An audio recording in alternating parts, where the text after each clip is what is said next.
health and safe protocols, having tested positive for COVID-19. Here he is. The live ball one seemed like a major problem. Yeah, that's something that we've been talking about our whole playoffs. Now, so not just tonight, and even not just this series. We just have to be more conscious of taking care of the ball. We have to understand that their length and their athleticism is an advantage that they have. Their quickness, and we have to settle down on the offense end of the floor, try to limit them, because when you have turnovers like we did tonight, especially early on, it kind of snowballs, and it gets them out in transition, gives them confidence, and it kind of deflates us a little bit as the game goes along.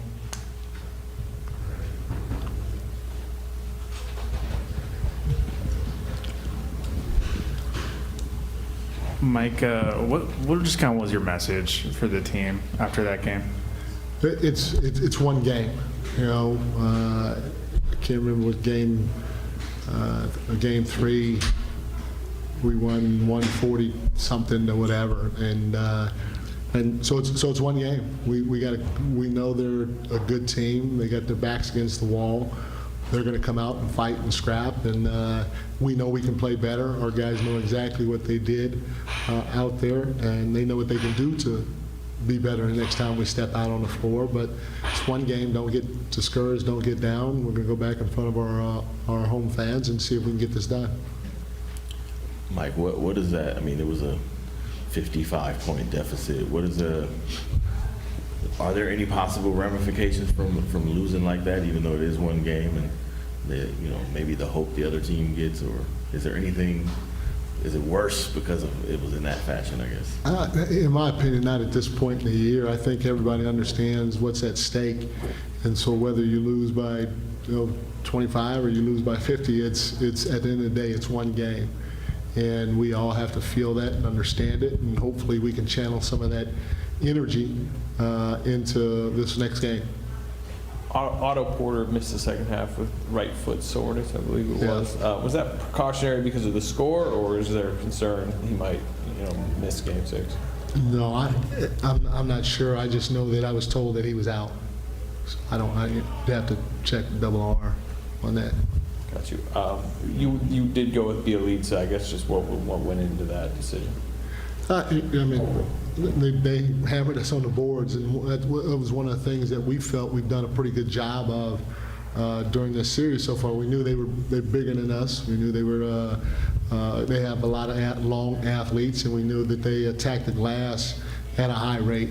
And so I just wanted to throw Belly out there to see if his size can limit some of their offensive rebounding while still spacing the floor a little bit.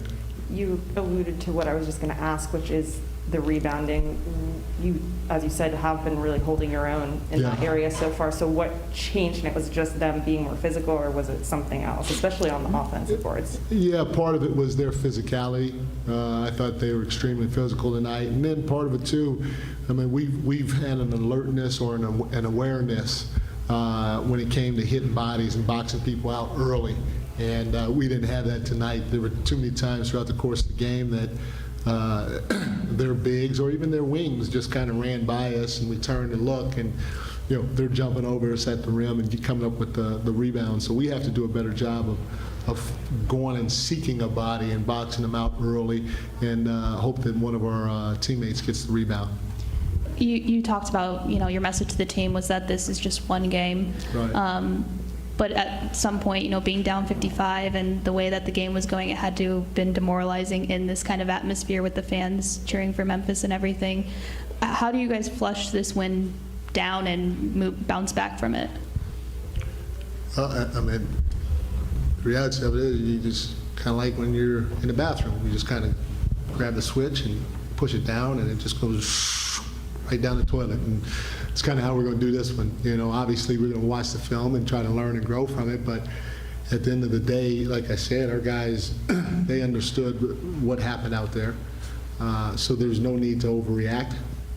We'll come out, we'll play better Friday in front of our home crowd and see if we can get this win to close it out. We know that they're a desperate team. Their back's against the wall, and we have to meet their energy in that regard. Mike, offensively for your offense, what is their two bigs in the paint lineup? Like, what kind of problems do they present for you on offense? A lot of problems, we're not getting to the rim as cleanly as we have in the past, with Steven Adams down there. And then, they're long too, so not only are we having problems at times finishing, but if we go too deep with our penetration, their length and their activity, they're getting a lot of deflections. And so, we have to get off the ball sooner. On our penetration, we have to cut sometimes, and we have to relocate. We can't just stand and wait for the ball because they're very good at helping and then getting back out in the passing lane. So if we relocate, we'll get some good looks once we do that. Great. Thanks, Ryan. Thank you, guys. More